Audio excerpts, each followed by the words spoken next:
The year is 1902. In the soot-stained corridors of the American Industrial Revolution, the world was vibrating with the hum of progress.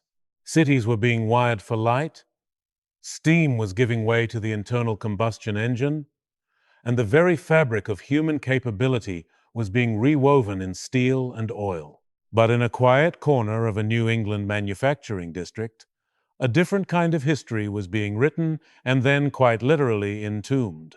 It is a story that begins not with a breakthrough, but with a wall. In the late summer of that year, a series of peculiar events took place at the Pemberton Works, a high-end precision engineering firm known for producing the most efficient steam valves in the world. Its founder, Arthur Pemberton, was a man of cold logic and immense wealth. He was not a dreamer or a mystic. He was an industrialist who dealt in the hard currency of friction, pressure, and heat.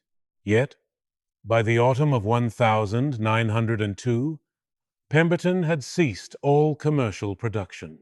He dismissed his staff of 300, paid them a full year's severance, and retreated into a newly constructed annex at the rear of his estate. What happened inside that laboratory over the next 4 months is largely a matter of fragmented records and local lore. But the conclusion of his work is documented in a single, chillingly precise ledger entry dated December 14th. On that day, Pemberton hired a crew of masons to enter the facility, not to repair it, but to seal it. He ordered them to brick up every window, every doorway, and every ventilation shaft. When they finished, Pemberton walked away from the site, never to speak of his work again. But that wasn't the strangest part. Decades later, when the estate was finally surveyed for demolition, researchers found that the interior of the bricked-up laboratory wasn't empty. It contained the remains of an engine that, according to Pemberton's own surviving notes, had no intake for fuel and no exhaust for waste. To understand how a man of such grounded intellect arrived at such an impossible conclusion, we have to look closer at the world of 1902, a time when the laws of physics were still being debated and the line between genius and obsession was paper-thin. At the turn of the century, the industrial world was obsessed with efficiency. The second law of thermodynamics had been established, dictating that energy must always be lost to entropy. You could not get more out of a system than you put in. To suggest otherwise was to invite professional ruin. Records suggest that Pemberton was well aware of this. His early patents show a man obsessed with reducing parasitic loss, the tiny fractions of power lost to heat and vibration. However, something shifted in his correspondence around the spring of 1901. He began writing to colleagues about a latent resonance in mechanical systems. In a letter to a former business partner, he wrote, "We are looking at the machine as a consumer of force, when we should be looking at it as a conduit for what is already there." It was a subtle distinction, but one that hinted at a radical departure from mainstream science.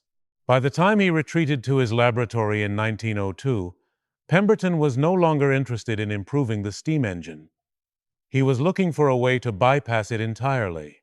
Some historians believe he had discovered a method of utilizing atmospheric pressure or thermal gradients in a way that had never been documented. There is no clear consensus on the exact mechanics, but the anecdotal evidence from his remaining staff is startling. One former floor manager, in a deposition given years later, recalled seeing a prototype in the center of the room. He described it as a silver-gray sphere, roughly the size of a carriage wheel, that vibrated with a sound so low it felt like a pulse in the teeth. The manager noted that there were no coal scuttles, no gas lines, and no electrical wires leading to the device. Yet, it turned a drive shaft with enough torque to power a heavy industrial lathe. And that's when things began to shift from a curious engineering project into something much more unsettling. As Pemberton moved deeper into his research, his behavior grew increasingly erratic. He stopped attending board meetings. He stopped eating.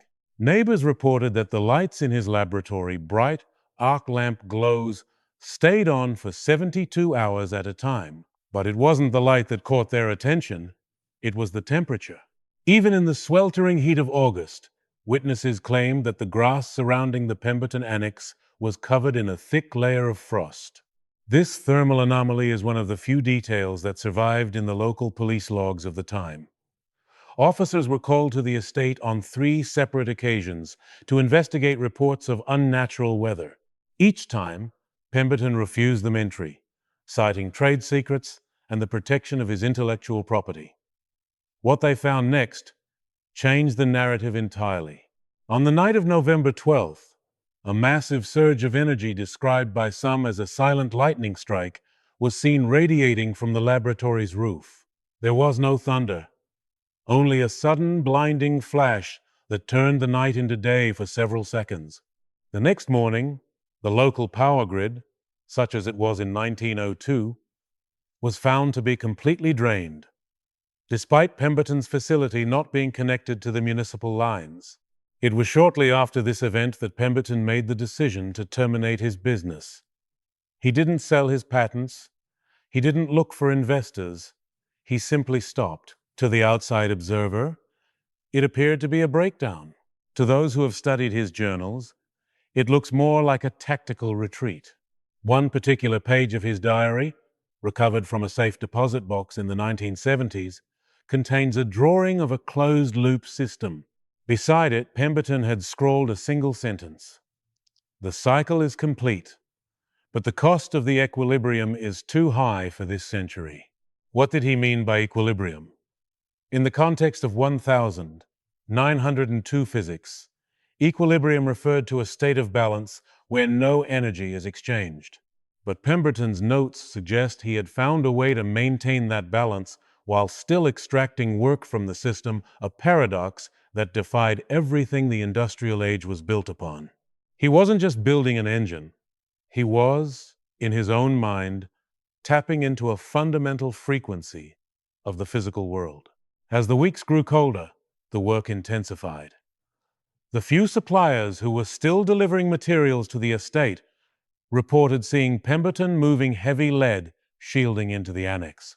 They also noted that he seemed to be aging at an accelerated rate. His hair, which had been salt and pepper in the spring, was now snow white. His hands were covered in strange crystalline burns that he refused to explain. What happened next remains unclear, as Pemberton began to destroy his own paperwork. He burned his blueprints in the furnace of his main house. He broke his glass measurement tools. The only thing he kept was the machine itself. On December 10th, he sent a final telegram to his sister in London. It read simply, "The engine is running. It will not stop. I have no way to make it stop." 4 days later, the masons arrived. The instructions were specific and non-negotiable. The walls were to be 3 layers thick. The mortar was to be reinforced with iron filings. They were told to work in shifts, 24 hours a day, until the annex was a solid, windowless block of stone. Pemberton stood by and watched every brick being laid, his eyes fixed on the point where the final stone would seal the darkness inside. The masons reported a strange sensation as they worked. They claimed that the closer they got to finishing the wall, the lighter their tools felt. Some complained of a persistent ringing in their ears that didn't go away for weeks. When the final brick was tapped into place, the sound of the engine, that low, thrumming pulse, reportedly vanished instantly, as if it had been cut off from the world. But that was only the beginning of the mystery. For the next 50 years, the Pemberton block sat at the edge of the estate, a silent monument to a forgotten obsession. It became a piece of local folklore, a haunted structure that the town eventually grew to ignore. It wasn't until 1954, when a local highway project required the demolition of the old Pemberton grounds, that the seals were finally broken. When the wrecking ball finally swung into the side of the Pemberton Annex in the spring of 1954, the workers expected the structure to collapse like any other derelict factory. Instead, The steel ball bounced off the brickwork with a dull metallic thud that vibrated through the ground for hundreds of feet. It took 3 days of precision drilling and industrial chisels just to penetrate the first layer of the iron-reinforced mortar. But when the dust settled, the demolition crew realized they weren't looking at a tomb. They were looking at a time capsule that refused to decay. The air that rushed out of the breach was reported to be unnaturally cold, a sharp, sterile chill that smelled faintly of ozone and old parchment. As the surveyors entered with flashlights, they found the interior remarkably well preserved. There was no rust. There were no cobwebs. The silver-gray engine Pemberton had described in his letters sat in the center of the room, bolted to a granite slab that seemed to have been fused directly into the bedrock. Records suggest that the lead shielding Pemberton had installed was not just lining the walls, but was integrated into the machine's very housing. To the engineers present, it looked less like a power plant and more like a diving bell. But the most jarring detail, noted by the site foreman in a later interview, was the drive shaft. Despite being sealed in a windowless room for 52 years, the shaft was still turning. It moved with a slow, hypnotic grace, perhaps one revolution every 10 seconds, silent and relentless. What the engineers found when they measured the output would defy the very foundation of 20th century physics. There was no heat signature. There was no friction-induced wear on the bearings. It was as if the machine was operating in a state of perfect mechanical grace, bypassed by the laws of entropy that govern the rest of the known universe. But as the 1,954 survey team began to document the site, they realized that the engine wasn't just producing movement. It was producing a localized field of some kind. Their wristwatches began to lose time, and the film in their cameras came back from the lab entirely overexposed, as if it had been bathed in a soft, invisible light. Some historians believe that what Pemberton had built was a precursor to what we now call a solid-state device. Yet it was constructed entirely of mechanical parts. There is no clear consensus on how he achieved this, but a lead-line box found near the engine contained a single ledger that offered a terrifying glimpse into his methodology. The ledger was filled with thousands of lines of what appeared to be musical notation, interspersed with complex geometric proofs. Pemberton wasn't calculating horsepower or torque in the traditional sense. He was calculating harmonic intersections. He believed that if a machine could be tuned to the exact resonant frequency of the Earth's magnetic field, it wouldn't need to generate energy. It would simply inhale it from the environment. And that's when the investigation took a much darker turn. Among the papers was a series of medical sketches. Pemberton had been tracking his own pulse, his own body temperature, and the rate of his hair growth. The data suggested that the closer he worked to the engine, the more his biological processes seemed to decouple from the outside world. He wasn't just building a self-sustaining engine. He was inadvertently creating a zone where time itself appeared to lose its grip. This brings us to a critical re-examination of Pemberton's decision to seal the lab. For years, it was assumed he was protecting a secret or hiding a failure. But the 1,954 findings suggest a third possibility. He was trying to contain an infection of physics. One of the last legible notes in his ledger reads, "The resonance is spreading. The stones of the floor are beginning to hum. If I do not wall it in, the house will become part of the machine." What happened next remains unclear, as the 1,954 demolition project was abruptly halted by a federal oversight committee. The site was cordoned off within 48 hours. The workers were paid for their silence, and the machine, along with the granite slab it was bolted to, was reportedly crated and moved to a facility in Virginia. No official record of the Pemberton engine exists in the National Archives today.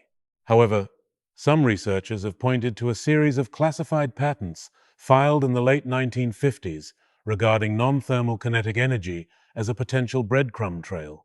To understand why the government might have been so quick to bury Pemberton's work, we have to look at the era in which he lived. 1902 was a pivot point.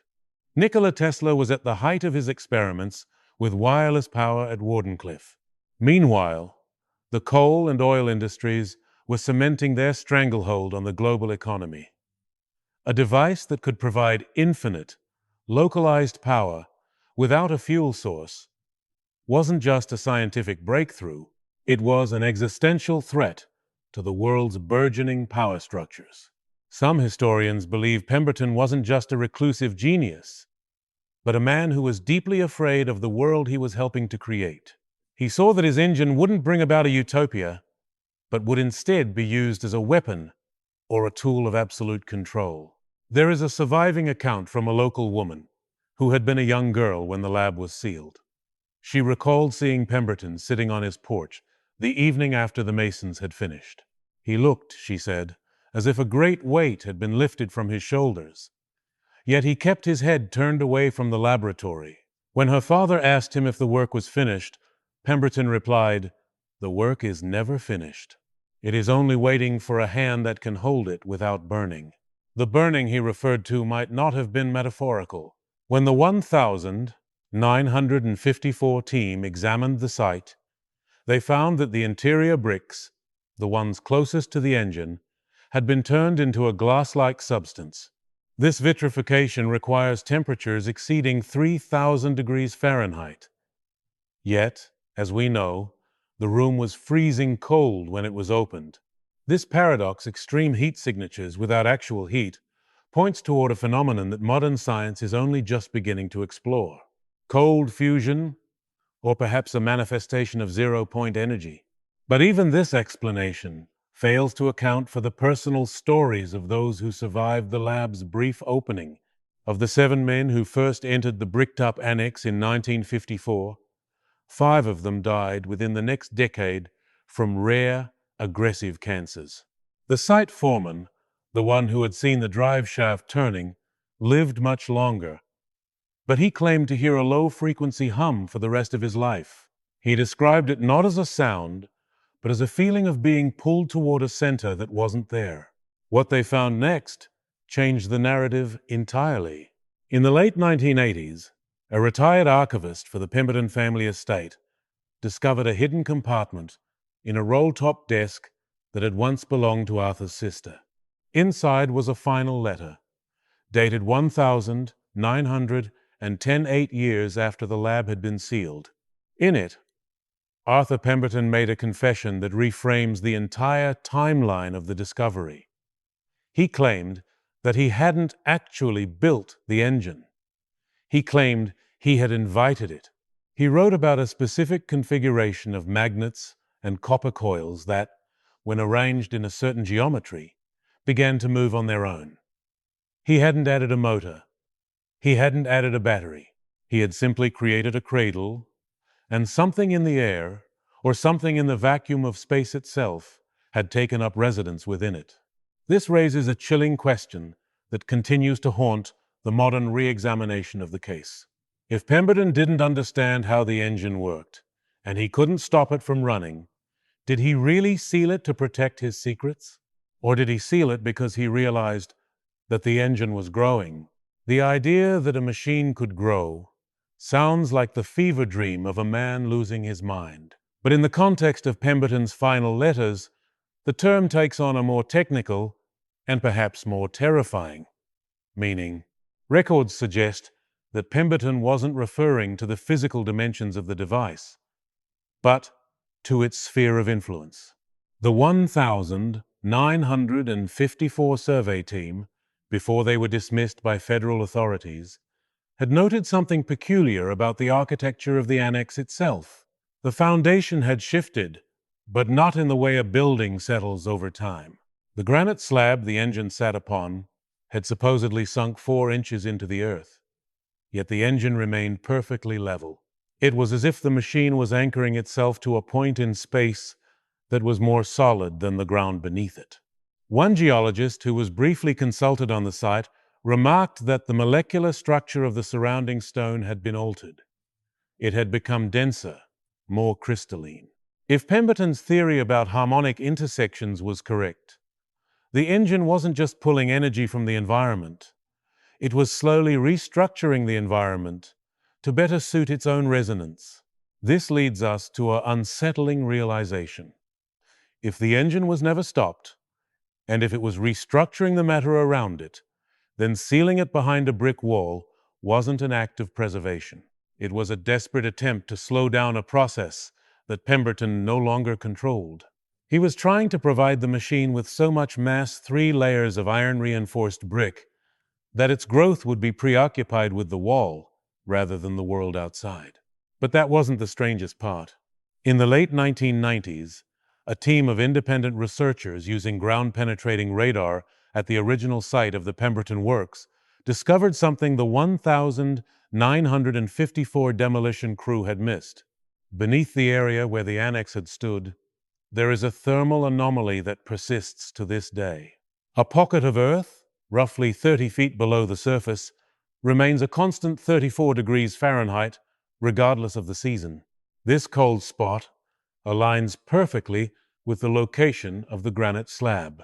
While the engine was supposedly moved to a facility in Virginia, the footprint of its existence seems to have been burned or frozen permanently into the geology of New England. It suggests that whatever the engine was doing, it wasn't just a mechanical process. It was a fundamental alteration of the local fabric of reality. What happened to the engine after it left for Virginia remains one of the great gaps in the industrial record. There is no clear consensus among researchers, but rumors of a Project Pemberton surfaced in the early 1960s within the Department of Energy's precursor agencies.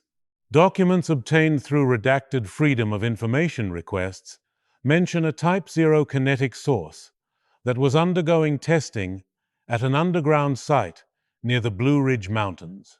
The reports are frustratingly vague, but they mention one detail that echoes Pemberton's 1902 experience. The technicians working near the device began to suffer from a distortion of their internal clocks. They would emerge from an 8-hour shift, believing only minutes had passed. Some reported seeing ghost images of the machine, translucent overlays of the engine that appeared slightly out of sync with the physical object. And that's when the trail goes cold entirely. In 1965, the facility in Virginia was reportedly decommissioned and filled with concrete following a structural instability event. Whether the engine was destroyed, moved, or simply buried under thousands of tons of wet cement is a matter of pure speculation. Some believe the government realized what Pemberton had realized 60 years earlier, that the machine was a one-way door. Once you started the cycle, there was no way to reverse the resonance without catastrophic consequences. But why would a man like Arthur Pemberton, a titan of industry, choose to disappear along with his invention? Personal accounts from his final years are rare, but his great-granddaughter, interviewed in the 1980s, recalled a family story about Arthur's final days. He lived until 1914, dying just as the First World War was beginning to tear Europe apart. On his deathbed, he supposedly spoke not of his wealth or his business, but of a humming in the air. He told his son that he had spent his life trying to build things that would last, only to realize that the most powerful thing in the universe was something that couldn't be built at all, only discovered. Some historians believe Pemberton's true breakthrough wasn't the engine itself, but his understanding of the vacuum. Today, quantum physicists talk about zero-point energy, the idea that even in a total vacuum, there is a sea of background energy that fluctuates at a fundamental level. In 1902, this was a concept that had no name. Pemberton was working in the dark, using the language of steam and gears to describe a phenomenon that would eventually require quantum mechanics to even begin to explain. There is no consensus on whether Pemberton actually achieved a self-sustaining loop. Critics argue that he likely had a hidden power source, or that the moving drive shaft in 1954 was an exaggeration by a foreman looking for a headline. But this doesn't explain the vitrified bricks. It doesn't explain the cold spot that still exists under the Massachusetts soil. And it certainly doesn't explain why a man would ruin his own multi-million-dollar company to hide a failure. What happened next remains a subject of quiet debate in the halls of specialized physics. Modern re-examinations of Pemberton's harmonic proofs have been attempted with supercomputers. While most of his notations remain indecipherable, the geometric patterns he drew bear a striking resemblance to what we now call toroidal flow, a shape that many theoretical physicists believe is the key to how energy moves through the universe. If Pemberton had indeed stumbled upon a way to tap into this flow, he had bypassed a century of fuel-based technology. He had found a way to make the universe do the work for him. But he had also found that the universe doesn't give up its energy for free. The cost he wrote about the biological changes, the temporal distortions, the freezing cold, suggests that his engine wasn't just creating power. It was borrowing it from the local environment, leaving a debt of heat and time in its wake. As we look back at the soot-stained world of 1902, it's easy to dismiss Pemberton as a casualty of his era, a man caught between the limits of his tools and the vastness of his imagination. But the silent, windowless block of the Pemberton Annex remains a powerful metaphor for the secrets we aren't yet ready to hear. Today, the site of the Pemberton Works is a parking lot for a shopping center. People walk over that 30-foot deep cold spot every day, never knowing that beneath their feet, the earth might still be remembering the pulse of a machine that shouldn't exist. The story of Arthur Pemberton ends not with a revelation, but with an open question. In a world currently obsessed with finding new ways to power our lives, we have to wonder if the answer was already found, documented, and then bricked shut over a century ago. Was the Pemberton engine a miracle of engineering or a warning? Perhaps the most telling piece of evidence is the fact that, despite all our modern technology, no one has been able to replicate his results. It seems that the hand that can hold it without burning has yet to arrive. Until then, the engine, if it still exists, continues to turn in the dark, silent and relentless, a monument to the moment we almost touched the source and chose to walk away.